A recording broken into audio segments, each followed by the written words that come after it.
My family stole my $2 million inheritance after I covered my brother's cancer bills, then laughed in my face. I revealed their betrayal with covert recordings and got true justice.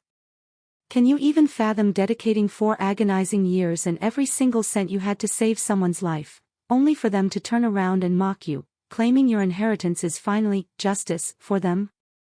Because that's exactly what happened when my father coldly announced my brother, Caleb, would be taking my trust fund. The words hit me like a physical blow, literally stripping the air from my lungs. Your brother is getting your share, my father stated, his voice ice-cold, utterly devoid of warmth. You've always been healthy. You don't need it. And then Caleb, the man I'd nearly bankrupted myself for, threw his head back and laughed.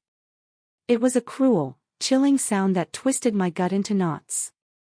Finally, some justice, he sneered, his eyes gleaming with a triumph that made my skin crawl. My name is, your name here, and I was 32 when this went down. For the past 4 brutal years, I had poured every single cent I had, a staggering $200,000, into keeping Caleb alive. Every bonus, every meticulously saved dollar, every personal sacrifice I made went directly into his cancer treatments. I emptied my savings, took out loans I could barely afford, and worked extra hours until I was running on pure fumes. Why? Because he was my brother. Because family was supposed to matter. Because I foolishly believed that love and sacrifice would somehow, someday, mean something to them. But sitting there, in that sterile lawyer's office, watching Caleb revel in my devastation, a horrifying truth crystallized in my mind. To them, I had been nothing more than a convenient, living, breathing ATM. Just 3 months earlier, my beloved grandmother had passed away. Now, her will was finally being read. Years ago, she'd set up trust funds for both Caleb and me, equal shares, meant to provide security. My own fund. I never touched it. Never even considered it during Caleb's illness. The money for his treatments came directly from my pocket, from my own sweat and tears, my own relentless grind. And now, apparently, none of that mattered. The trust fund will help Caleb rebuild his life after everything he's been through, my mother added, her voice sickeningly gentle, as if explaining a complex concept to a small child. You understand, don't you, your name? You've been so fortunate. You haven't had to suffer like he has. I looked at her, at the woman who'd raised me, and saw a complete stranger. My father sat beside her, nodding in agreement, as if this made perfect, undeniable sense. Neither of them seemed to remember the countless sleepless nights I'd spent researching treatment options. The desperate phone calls begging for payment plans. The meals I'd skipped just to wire money for Caleb's next round of chemotherapy. I spent $200,000 on his treatments, I said, my voice quiet, steady, despite the volcano of rage erupting inside me. Everything I had went to keeping him alive. And we're grateful for that, my father waved his hand dismissively. But that's done now. Caleb needs this money for his future. You have your career. You'll be fine. Caleb leaned back in his chair, that smug smirk still plastered across his face. Come on, sis. Don't be selfish. I'm the one who almost died. Remember? Mr. Davidson, my grandmother's attorney for decades, shifted uncomfortably. I could see the conflict in his eyes, but he remained silent, bound by my father's decisions as the executive of the estate. I took a slow, deliberate breath, feeling something fundamental shift within me. For years of bone-deep exhaustion, of relentless sacrifice, of clinging to the naive belief that my family would eventually recognize what I'd done, it all crystallized into a single, burning clarity. They weren't going to change their minds. They weren't going to suddenly see how profoundly wrong this was. They'd made their choice, and I was left with nothing. Okay, I said, my voice shockingly calm. But let me just make a call first. My father frowned. A call? No. This isn't. I pulled out my phone, my fingers steady as I scrolled through my contacts. I'd saved this number months ago. Back when I first started suspecting something was deeply wrong with the way my family treated me. Back when every conversation somehow centered on what I could give, never what I deserved. "This will just take a minute," I said, hitting the call button. The phone rang twice before a crisp, professional voice answered. "Marcus speaking." "Marcus," I said, putting the call on speaker. "I need you. It's time." My family stared at me, confusion clouding their faces. Caleb's smirk faltered slightly. "Understood," Marcus replied, his tone all business. "I have everything ready. Should I proceed with filing the paperwork?" "Yes," I said, looking directly at my father. "File everything. I want this done properly." "Who the hell is Marcus?" Caleb demanded, sitting up straighter. I smiled. Again, a small, cold smile that felt foreign on my face. "Marcus is the best lawyer in Memphis. Actually, one of the best in the entire state. And he's been helping me with something important." "What are you talking about?" My mother's voice rose with alarm. "You'll find out soon enough," I said. "Marcus, send the documents to Mr. Davidson's office. I think everyone here should see them." "Already on it," Marcus confirmed. "They'll have them within the hour." I ended the call and set my phone on the table. The room had gone completely silent except for the hum of the air conditioning. Mr. Davidson looked pale. My parents looked utterly bewildered, and Caleb's face had gone from smug to uncertain in seconds. "What did you just do?" my father asked, his voice low and dangerous. I stood up, gathering my bag. "I made sure justice actually gets served. The real kind, not your twisted version." The truth was, the week before that phone call, I'd been going through my grandmother's old letters. She was a meticulous woman, keeping detailed records of everything. I'd found them while cleaning out her house, boxes of correspondence and documents that my parents hadn't even bothered to sort through. That's when I discovered the truth about the trust funds.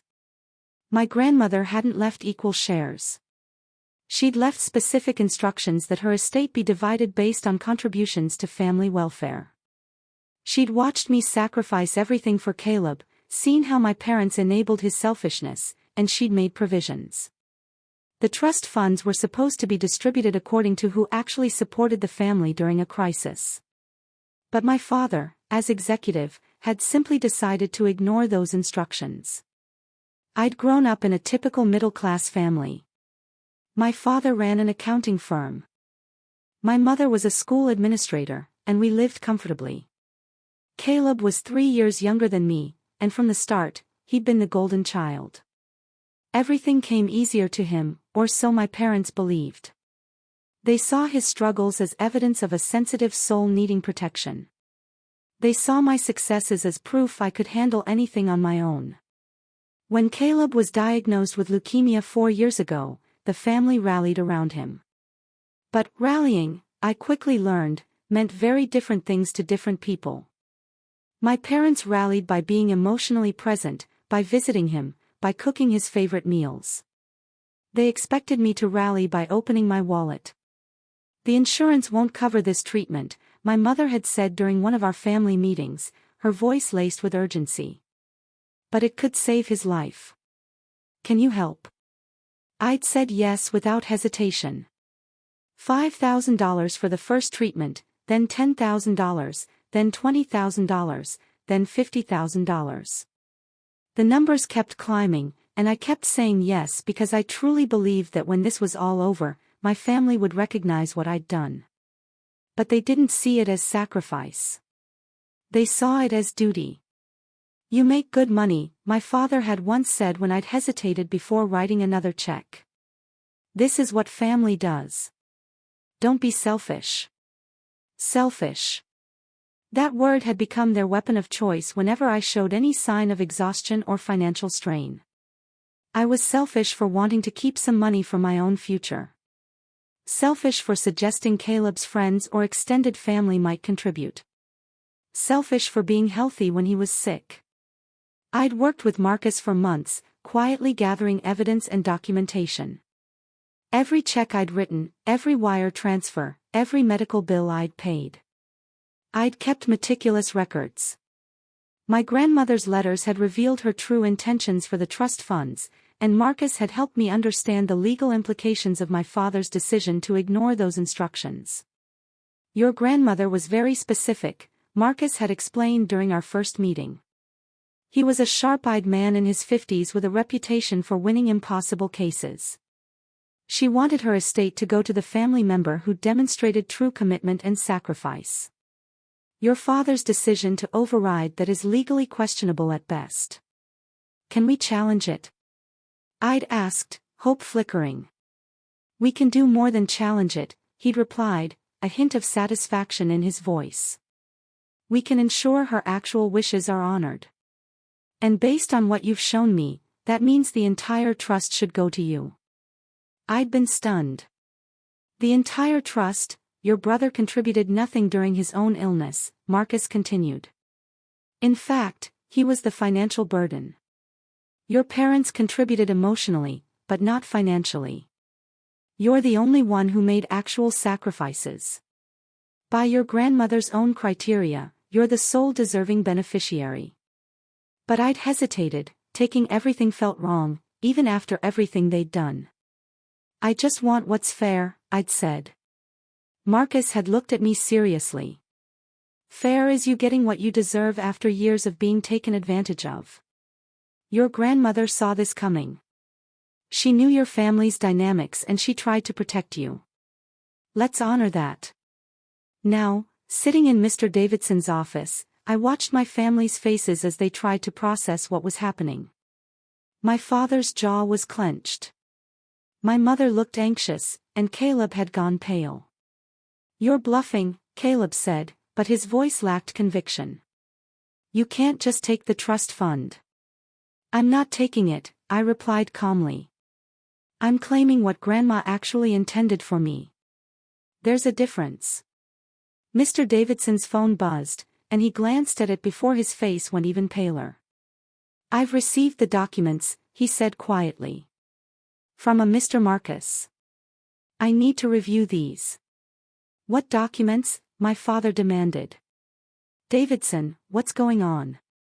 Give him time to read, I said, settling back into my chair. I think you'll find it very enlightening. The minutes ticked by in intense silence. Mr. Davidson read through his tablet, his expression growing more troubled with each page. Finally, he looked up at my father. Gregory, he said slowly. Did you read all of your mother's instructions regarding the trust distribution? Of course I did, my father snapped. She left equal shares for both children. No, Mr. Davidson said, shaking his head. She didn't. She left very specific criteria for distribution based on family contributions during times of crisis. And according to these documents Mr. Marcus has sent along with supporting evidence. He paused, looking at me with something like respect. Your daughter has a very strong case that she's the only one who met those criteria. Caleb shot to his feet. This is insane. I had cancer. Doesn't that count for anything? Sit down, Caleb, I said quietly. You're about to learn what actual consequences feel like. The following days were a blur of legal documents and tense phone calls. Marcus moved quickly, filing the necessary paperwork to challenge the trust distribution. The evidence was overwhelming.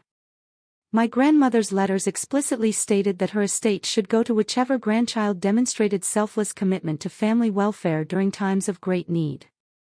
I'd found one letter in particular that had made everything clear. She'd written it 6 months before she died, knowing her time was limited. I've watched your name empty her savings to save her brother, she'd written in her careful, elegant handwriting. I've watched her sacrifice her own future without hesitation while Caleb accepts it as his due and her parents enable his entitlement. This is not the family I raised Gregory to create. If my estate is to mean anything, it should go to the child who understands what family truly means. Not obligation, but genuine love and sacrifice. My father had either not read that letter or chosen to ignore it. Either way, it was the foundation of my case. My parents tried everything to make me back down. My mother called crying, begging me to think of the family. I am thinking of the family, I'd replied, my voice hard. I'm thinking of the family I've supported for 4 years while everyone else made excuses. My father tried anger. You're destroying this family over money. No, Dad, I'd said calmly. You destroyed this family when you decided my sacrifice meant nothing. I'm just making sure Grandma's wishes are respected. Caleb tried guilt. I almost died. How can you do this to me? I saved your life, I'd responded, my voice flat. Every treatment, every medication, every hospital bill, that was me. And instead of gratitude, I got laughed at. So yes, Caleb, I can do this to you.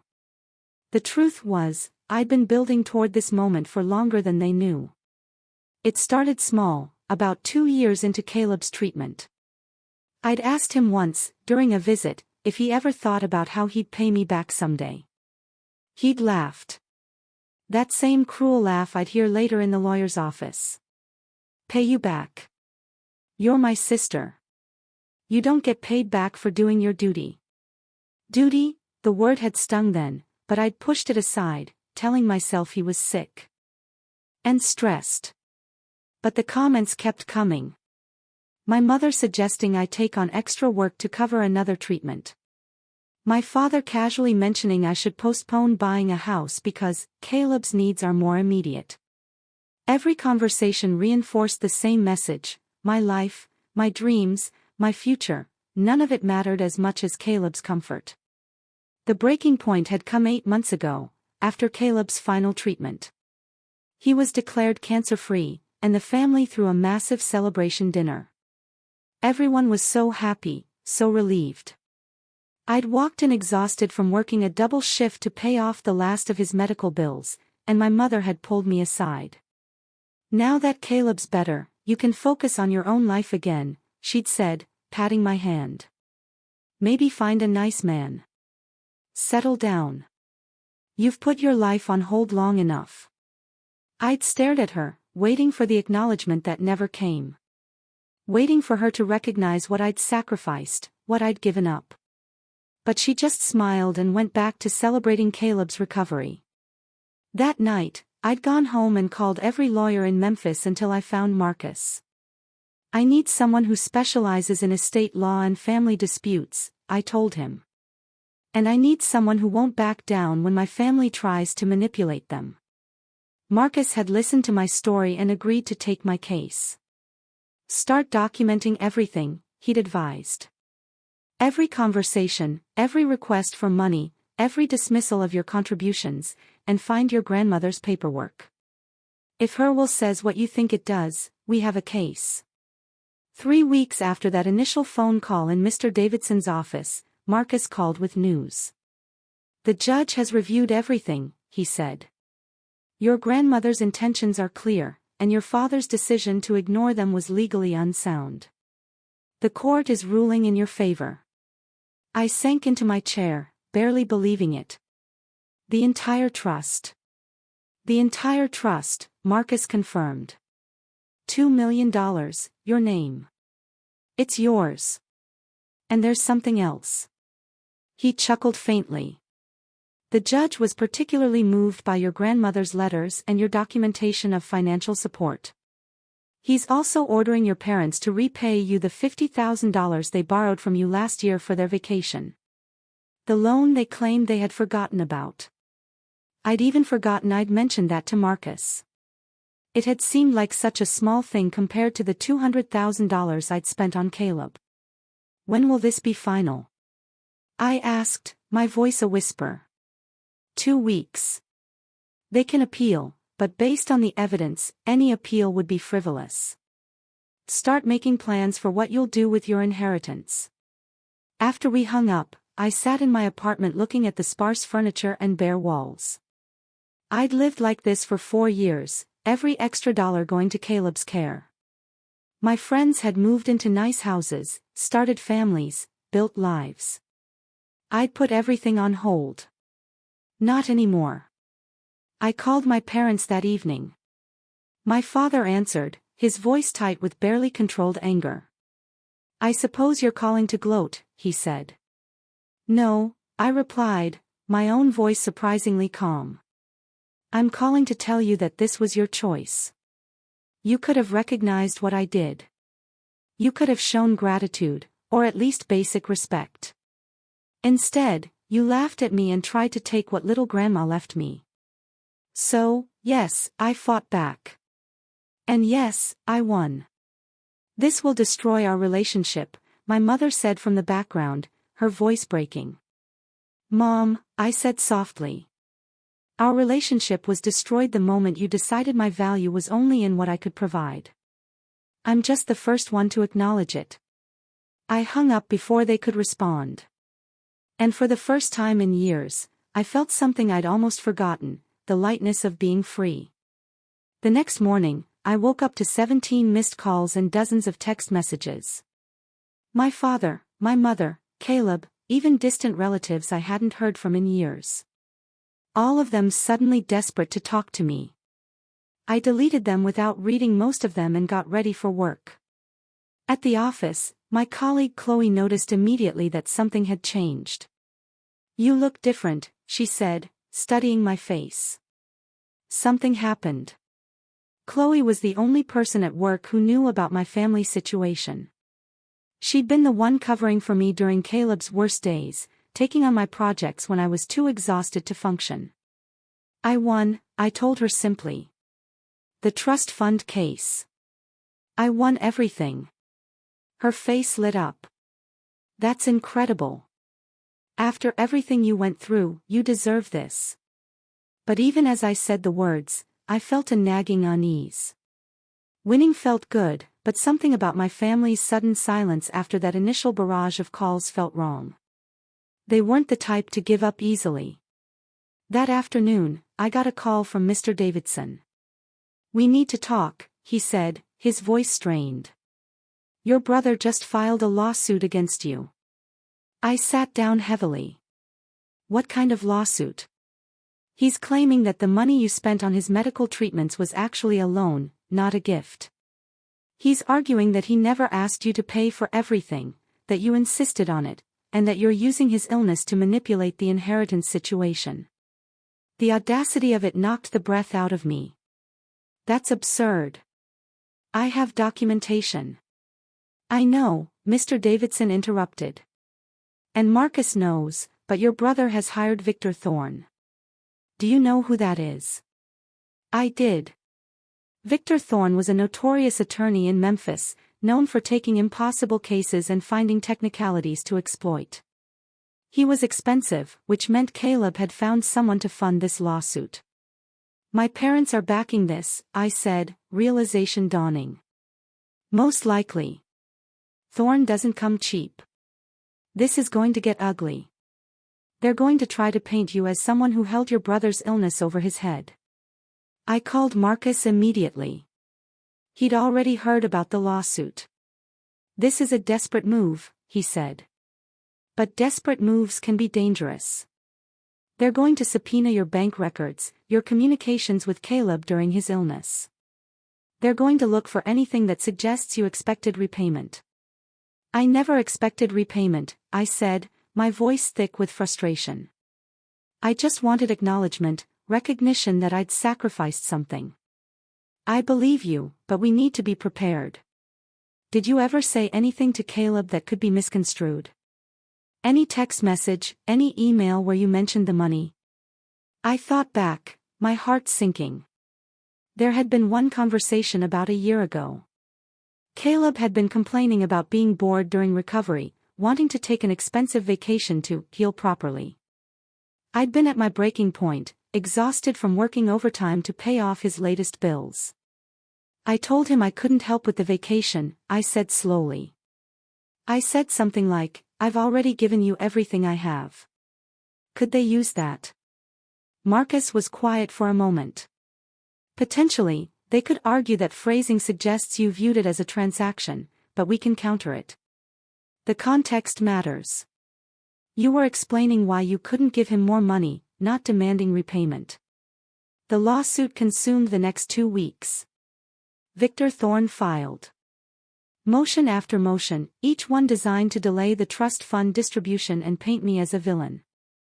The local media picked up the story. Sister sues brother over inheritance after paying medical bills. Suddenly, I was being judged by strangers who knew nothing about what I'd endured. My mother even gave an interview to a local news station, tears streaming down her face as she talked about how heartbroken she was that I was using Caleb's cancer as leverage. She was always so generous during his illness, my mother said, dabbing at her eyes. We thought it came from love, but now we see it was calculated. She kept receipts of everything, documented every dollar. What kind of sister does that? I watched the interview in my apartment, feeling sick.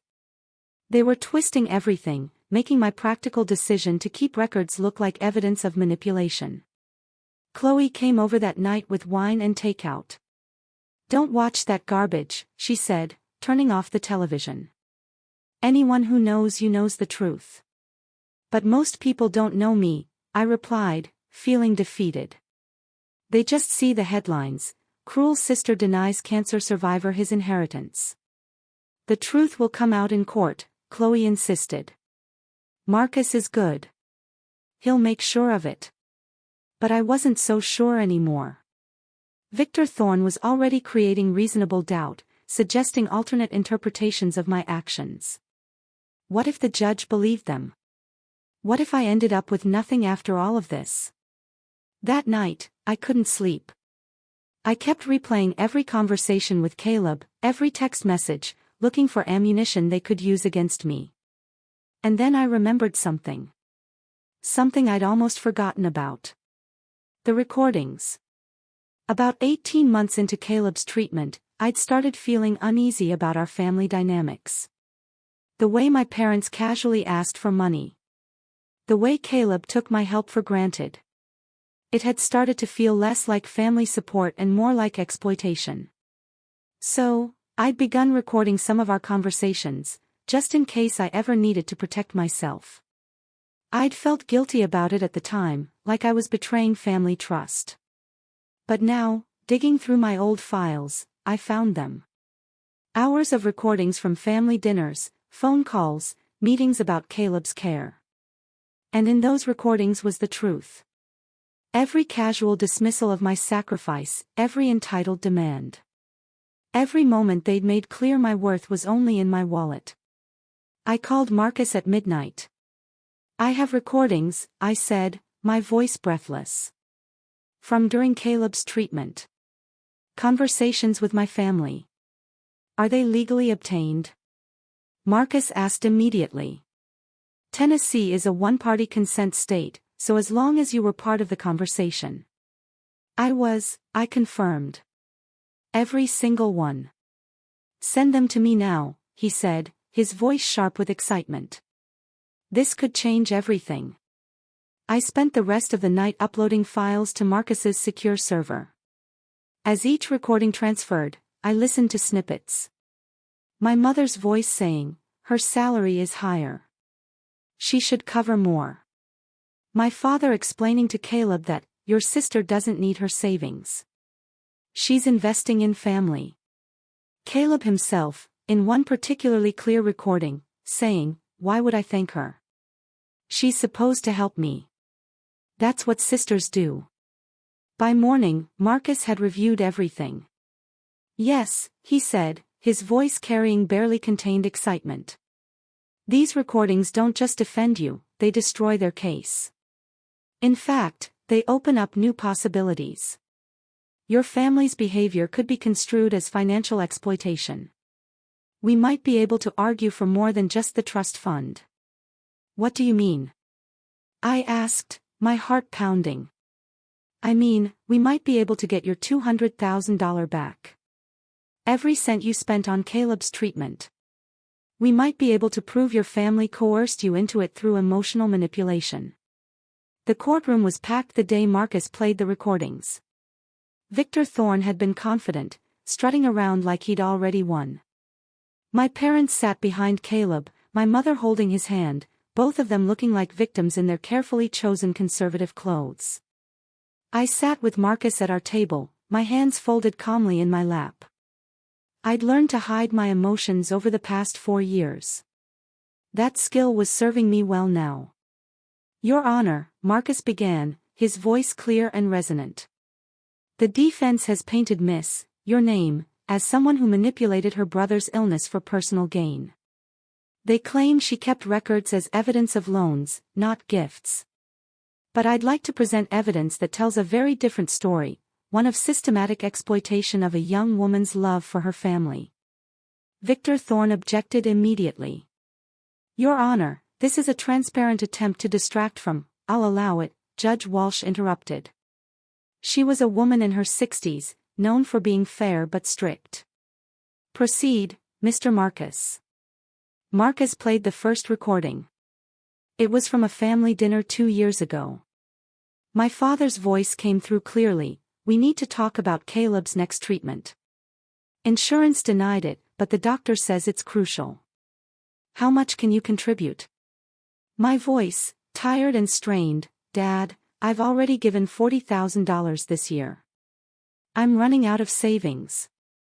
Caleb's voice, petulant, so, you're going to let me die because you want to keep your money? My mother, please don't be selfish, your name. Your brother needs you. The courtroom was silent. I watched my parents' faces drain of color. Caleb shifted uncomfortably in his seat. Marcus played another recording. This one from a phone call. My mother's voice, your father and I were thinking of taking a vacation when Caleb's treatment ends. Just a week somewhere warm. We've been so stressed. Could you help with the cost? Maybe 5 or 6,000. My voice, Mom, I'm barely keeping up with Caleb's medical bills. My mother, her voice hardening, we've been there for Caleb emotionally. That's just as valuable as money. You can afford to help your parents after everything we've done for you. Marcus let that one sink in before playing the worst one. It was from 3 months before my grandmother died. Caleb was in remission, declared cancer-free. The family had gathered for a celebration dinner. Caleb's voice, laughing, you know what's funny? So focused on keeping me alive, she forgot to have a life of her own. No boyfriend, no house, nothing. Just work and more work. My father, amused, well, that's what happens when you make your family your whole world. But we appreciate it, honey. Your sacrifice meant something. My mother, though, really, now that Caleb's better, you should think about your own future. You're 30 years old. Time to stop being everyone's bank and find a husband. Caleb again, yes, sis. Your job's done. Time to get your own life. The recording ended. The silence in the courtroom was deafening. I saw several jury members looking at my family with undisguised disgust. Judge Walsh leaned forward. Mr. Thorne, would you like to respond to this evidence? Victor Thorne stood, but for the first time since the trial began, he looked uncertain. Your Honor, these recordings lack context. Family conversations can sound harsh when taken out of. These recordings have plenty of context, Marcus interrupted, his voice cutting through Thorne's. They show a pattern of emotional manipulation and financial exploitation spanning 4 years. Miss, your name, wasn't keeping receipts to demand repayment. She was keeping receipts because she was being systematically drained by her family, and some part of her knew she might need to protect herself. Objection. Victor Thorne was getting desperate now. This is speculation about my client's state of mind. Sustained, Judge Walsh said, but her expression suggested she'd already made up her mind. Marcus played 3 more recordings, each one more damning than the last. The final recording was from the day before my grandmother's will reading. My father's voice: "Tomorrow we find out about mother's estate. I've already decided Caleb should get both trust funds. Your name has done well for herself. She doesn't need it." My mother: "Are you sure? Won't she object?" My father: "If she does, we'll remind her about family loyalty. After all, she'd hate for people to know she's been keeping score of every dollar she spent on her brother. Makes her look petty." The recording clicked off. The courtroom erupted in murmurs.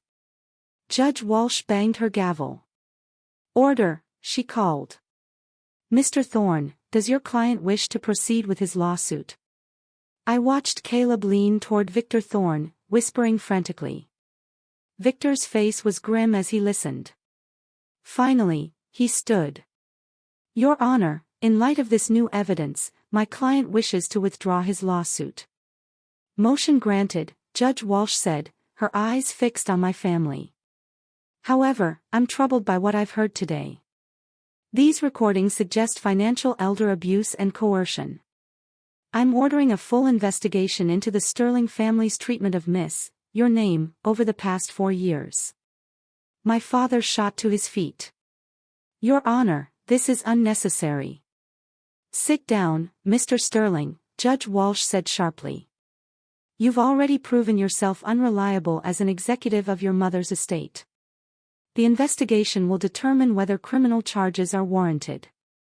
Furthermore, I'm awarding Miss, your name, her full inheritance as originally planned, along with court costs and attorney fees to be paid by the plaintiffs." Victor Thorne tried one last time. "Your Honor, my clients don't have the resources to, then they should have thought of that before filing a frivolous lawsuit." Judge Walsh snapped. "We're adjourned." As people filed out of the courtroom, I sat perfectly still. I'd won. Not just the inheritance, but vindication. The truth was out, recorded, and undeniable.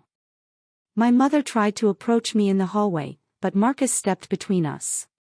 "I wouldn't recommend contact right now," he said firmly.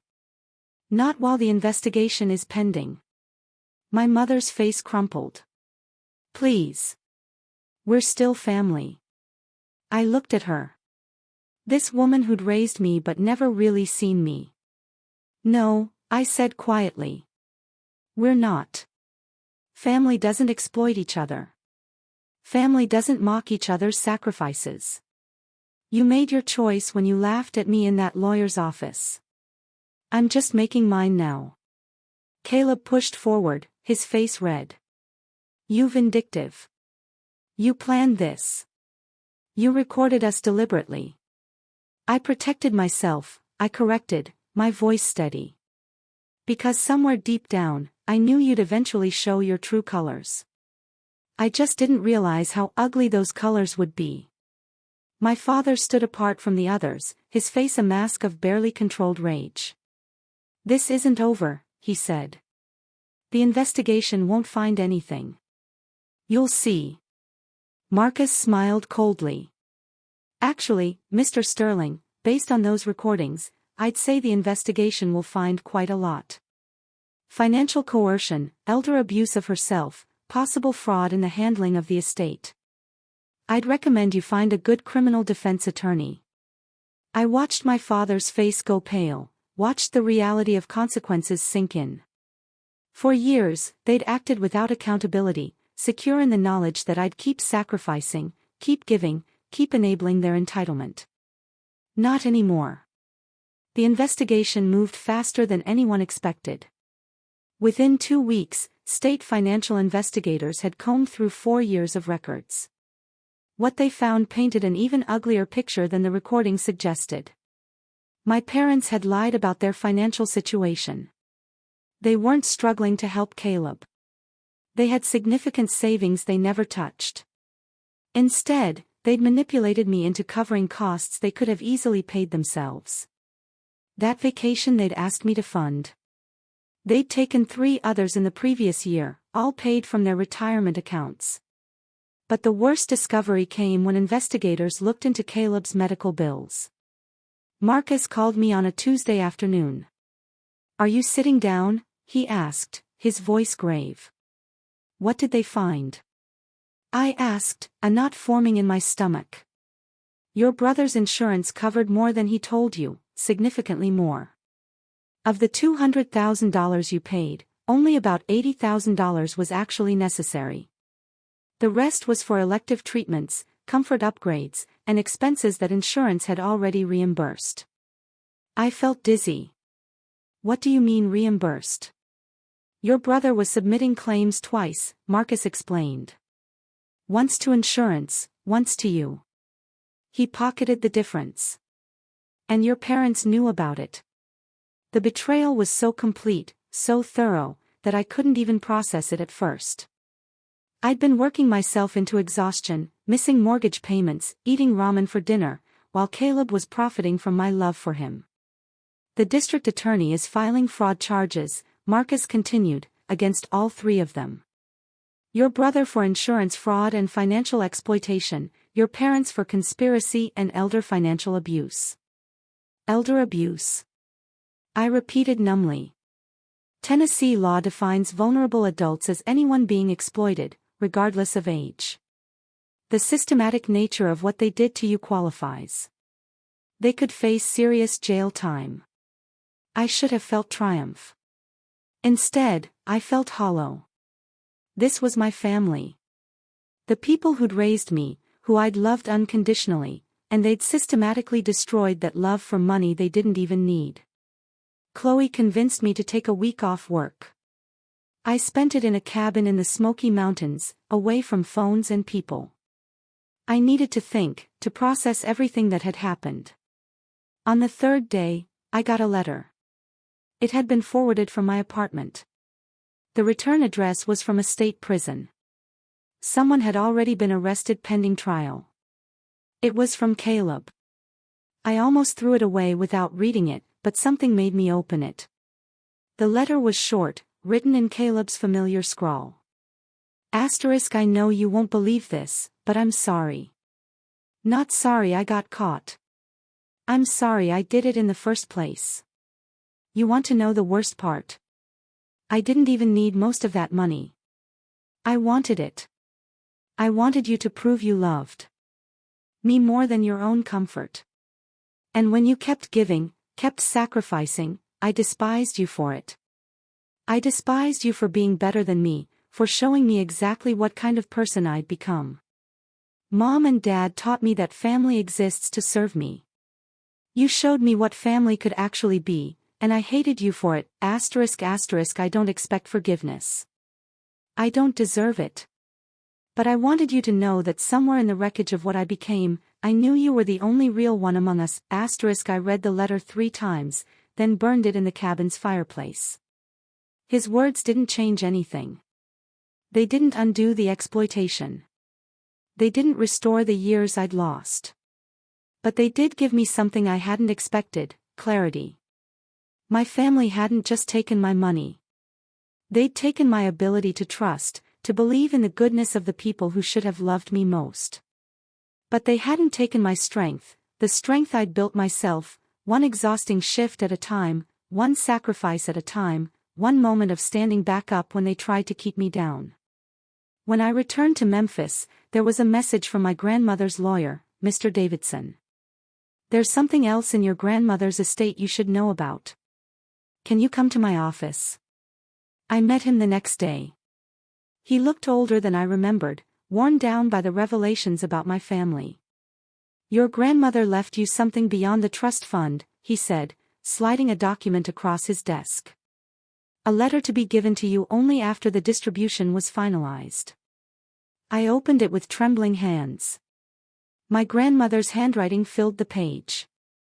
"My dearest, your name, ***, if you're reading this, then you fought for what you deserve. I'm proud of you. I watched you sacrifice everything for a brother who never appreciated it. For parents who saw you as a resource rather than a daughter. I wanted to protect you, but I also wanted you to find your own strength. The trust fund is yours by right, but more importantly, by character. Use it not just to rebuild what you've lost, but to build something new, something they can never touch. And remember, the best revenge is a life well lived. Love always, Grandma. I sat in Mr. Davidson's office and cried, not from sadness, but from relief. Someone had seen me. Someone had understood. The district attorney offered my family a plea deal: return the fraudulent money, serve probation, and admit guilt publicly. My father refused at first, insisting on fighting the charges. But when the evidence against them became public, when neighbors and colleagues turned away in disgust, he accepted the deal. Caleb served 6 months in jail for fraud before being released on probation. My parents got 2 years probation and were ordered to pay restitution, not just the fraudulent medical costs, but damages for emotional distress. The amount was substantial, forcing them to sell their house and downsize. I didn't attend their sentencing. Marcus handled it for me.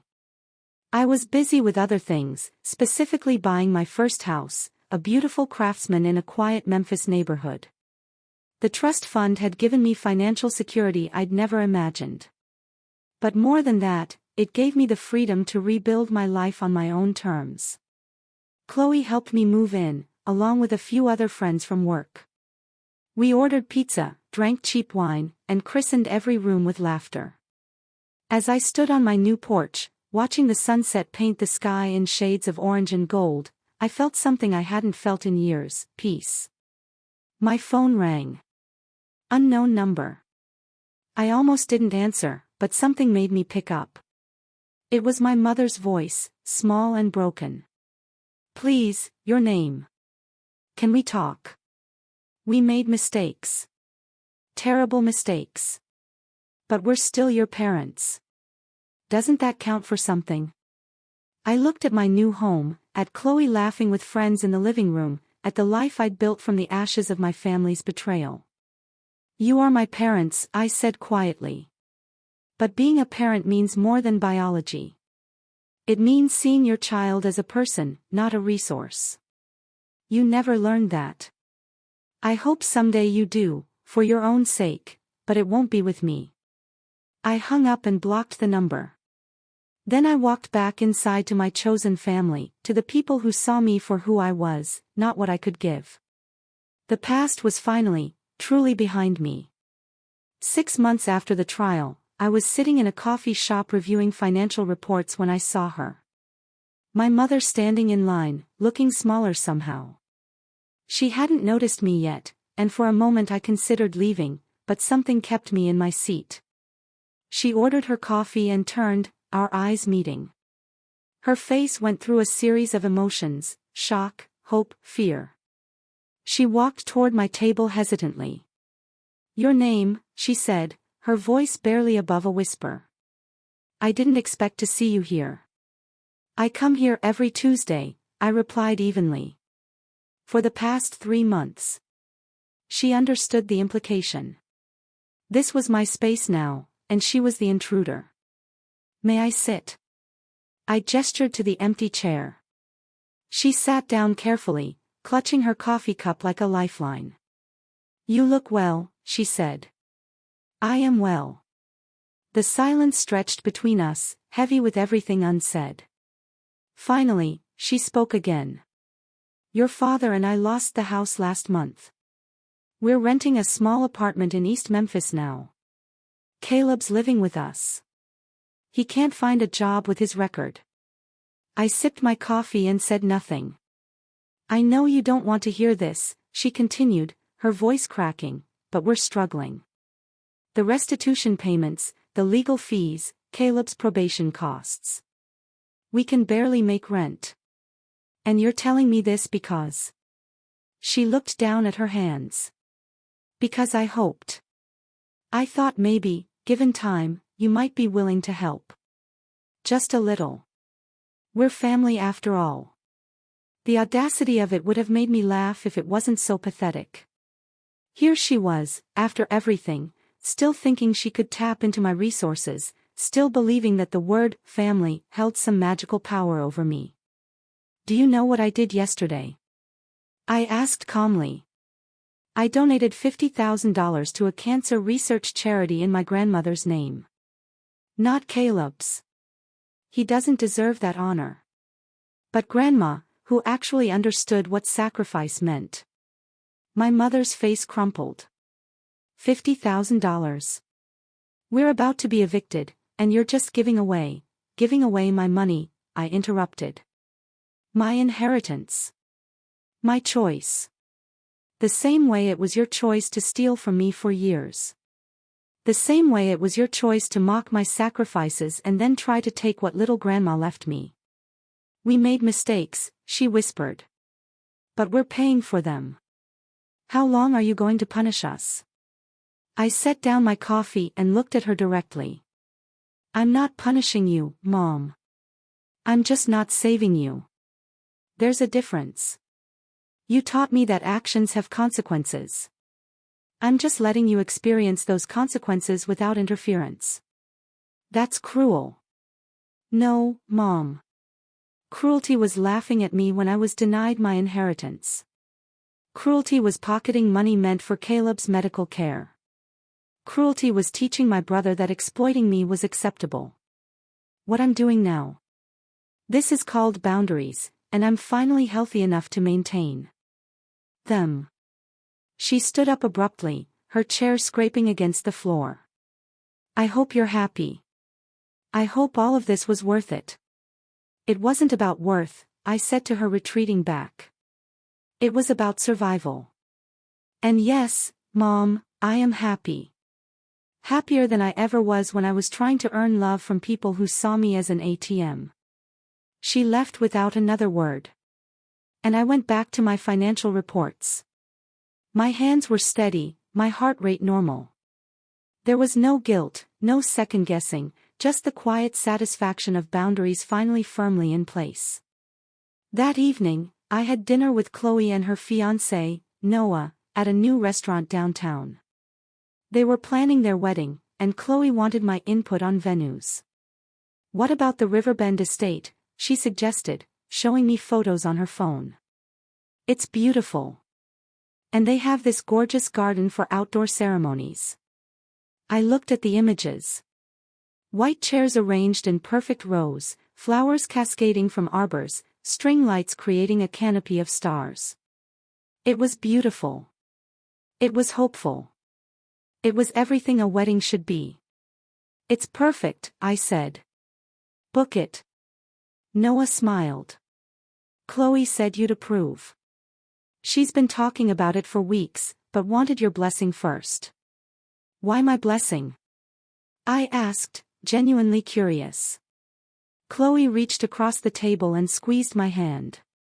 Because you're my family, the real kind. The kind that shows up. And I wanted you to be part of this decision. Something tight in my chest loosened. This was what family looked like. People who valued your opinion, who included you in their joy, who saw you as essential rather than expendable. My phone buzzed. A text from an unknown number. Your name, please. Caleb's sick again. Just a cold, but with his medical history, we're worried. Can you at least call and check on him? I deleted it without responding and silenced my phone. Everything okay? Chloe asked. Everything's fine, I replied. And I meant it. The next day, Marcus called with news that made everything even better. The court has approved your motion to reclaim the full $200,000 you spent on Caleb's treatment. With interest and damages, the total comes to $247,000. When do I get it? I asked, my breath catching. That's the interesting part, Marcus said, and I could hear the smile in his voice. Your parents have to pay it. The court is garnishing their income until it's repaid in full. Given their current financial situation, that could take decades. I hung up and stared out my office window at the Memphis skyline. Justice, it turned out, wasn't always swift. But when it finally arrived, it was thorough. 3 months later, I was invited to speak at a financial literacy conference in Nashville. The topic was protecting yourself from financial exploitation, even by family. I almost declined. Public speaking wasn't my strength, and talking about my family's betrayal still felt raw sometimes. But Chloe convinced me. Your story could help people, she said. People who are going through what you went through, who think they're alone. So I went.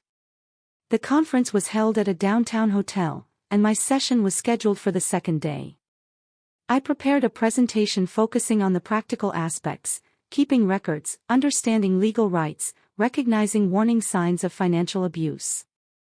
What I wasn't prepared for was the crowd. The room was packed. Standing room only. As I took the stage, I saw faces that reflected my own past struggles, exhaustion, confusion, the weight of carrying others who refuse to stand on their own. My name is, your name, I began. And for 4 years, I gave my family $200,000. I thought I was being a good daughter, a good sister. I thought sacrifice was the same as love. I was wrong. I told my story, carefully omitting identifying details, but keeping the emotional truth intact. The room was silent except for occasional sniffles and the scratch of pens on paper as people took notes. The hardest part, I said, my voice strong, wasn't the money. It was accepting that the people I loved most saw me as a resource, not a person. It was realizing that family had become a weapon they used against me, instead of a bond that connected us. After my presentation, the line for questions stretched across the room. A woman in her 50s approached, tears streaming down her face. I've been supporting my brother for 15 years, she said. He's never held a job longer than 6 months. My husband wants me to cut him off, but he's family. What do I do? I looked at her, seeing myself from years ago. Ask yourself this, I said. If he weren't family, would you accept this behavior from anyone else? If the answer is no, then you have your answer. Being related doesn't give someone the right to drain you dry. An elderly man was next. My children expect me to pay for everything, their mortgages, their cars, their vacations. I'm running out of retirement savings, but I'm their father. Isn't it my job to provide? Your job was to raise them to be independent adults, I replied gently. If they can't support themselves now, continuing to enable them isn't helping. It's hurting. Sometimes the most loving thing you can do is let someone face their own consequences.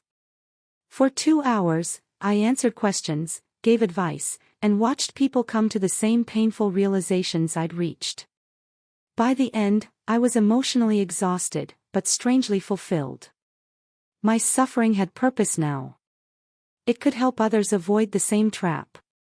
That evening, as I packed to return to Memphis, I got an email from Caleb. Somehow, he'd found my work address. *, I saw your presentation online. They recorded it and posted it. I just wanted you to know I watched it. I heard what you said about us, and you were right about everything. I destroyed your trust in family because I never learned what family really meant. Dad and Mom are still in denial, but I'm not. I'm trying to be better. Not for you. You owe me nothing. But for myself, because I don't want to be the person who broke his sister for pocket change. I hope someday you can be proud of who I become. Even if you're never part of my life again, *, I read it twice, then filed it away without responding. His growth was his responsibility, not my concern. Maybe someday his words would mean something, but right now they were just words from someone who'd already proven what he was capable of. The next week, Chloe got married. The ceremony at Riverbend Estate was exactly as beautiful as the photos had promised. I stood beside her as maid of honor, holding her bouquet as she exchanged vows with Noah. During the reception, I caught myself smiling. Really smiling. Not the polite social smile I'd perfected over the years, but genuine joy. Chloe and Noah were dancing, her white dress twirling as he spun her around. Other friends laughed and celebrated, creating memories that had nothing to do with obligation or manipulation. This was what happiness looked like. Not the absence of family, but the presence of people who actually cared. As the DJ announced the last dance, Chloe pulled me onto the floor. "Dance with me," she insisted. "You're my sister in all the ways that matter." We danced together, swaying to some sentimental song about friendship. And standing there, surrounded by people who chose to love me rather than use me, I realized something profound. My family's betrayal had cost me $200,000 and 4 years of my life. But in destroying my faith in them, they'd forced me to build something stronger. Faith in myself, faith in my judgment, faith in the family I could choose rather than the one I was born into. The money I'd reclaimed from my family, I decided to invest it in something worthwhile. Not revenge, not punishment, but building the life I deserved. I used part of it to start a small foundation that helped people escape financial exploitation by family members. The rest I invested wisely, building security that no one could take from me again. My grandmother had been right. The best revenge was a life well lived, and I was finally truly living. 1 year after my grandmother's trust fund was rightfully restored to me, I received a certified letter. My father had died. A heart attack, sudden and unexpected. The funeral was in 3 days. I stared at the letter for a long time, feeling nothing, no grief, no sadness, not even the bitter satisfaction I might have expected. Just a hollow acknowledgement that a chapter had finally, completely closed. I didn't attend the funeral. Instead, I spent that day at my foundation's office, meeting with a young woman named Maya, who'd been financially exploited by her parents for 8 years. She'd paid for her younger siblings' college educations while working 3 jobs, only to be cut out of the family when she finally said no to funding their next demand. "They told me I was selfish," Maya said, her voice shaking. "That I owed them for raising me." "You don't owe anyone for being born," I replied, echoing words my therapist had told me months ago. Children aren't investments. They are people who deserve to grow into their own lives. After Maya left, feeling more empowered than when she'd arrived, I sat in my office and thought about my father. Had he understood at the end what he'd done? Had he realized that his greed had cost him a daughter who'd once loved him unconditionally? I'd never know. And surprisingly, I found I didn't care. 2 weeks later, my mother showed up at my house. I saw her through the window, standing on my porch, looking frail and uncertain. I considered not answering, but something, maybe closure, maybe curiosity, made me open the door. "Your father's dead," she said. No greeting, no pleasantries. "I know you didn't come to the funeral." "No, I didn't." She looked past me into the house, taking in the comfortable furniture, the artwork on the walls, the life I'd built. "You've done well for yourself." "I have." "Caleb's still struggling. He can't find decent work with his record. He's been applying everywhere." "But, Mom," I interrupted. "Why are you here?" Her face crumpled slightly. "Because I'm alone. Your father's gone. Caleb's useless. And I can't manage on my own. Because despite everything, I'm still your mother." I looked at this woman who'd given birth to me, raised me, and then systematically destroyed my trust in family bonds. She was smaller than I remembered, worn down by consequences she'd never anticipated. "You want to know something?" I said quietly. "For years, I dreamed about this moment, about you finally understanding what you'd lost, finally feeling the emptiness you created. But standing here now, I don't feel victorious. I just feel tired." "Then help me," she pleaded, reaching out a hand. "If you're tired of fighting, just help me. I'm begging you." "I am helping you," I replied, my voice steady. "I'm helping you experience the full weight of your choices. Every struggle you face, every hardship, those are the consequences you earned. And I'm not going to rob you of those lessons by swooping in to fix things. That's cruel. No, Mom. Cruelty was laughing at me when I was denied my inheritance. Cruelty was pocketing money meant for Caleb's medical care. Cruelty was teaching my brother that exploiting me was acceptable. What I'm doing now. This is called boundaries, and I'm finally healthy enough to maintain them. She turned to leave, then paused. I hope you're happy. I hope all of this was worth it. It wasn't about worth, I said to her, watching her shoulders slump. It was about survival. And yes, Mom, I am happy. Happier than I ever was when I was trying to earn love from people who saw me as an ATM. She left, and I closed the door on that chapter of my life for good. That evening, I met Chloe and Noah for dinner. Their son, barely 3 months old, slept peacefully in Chloe's arms. They'd asked me to be his godmother, a role I'd accepted with tears in my eyes. How are you doing? Chloe asked, seeing something in my face.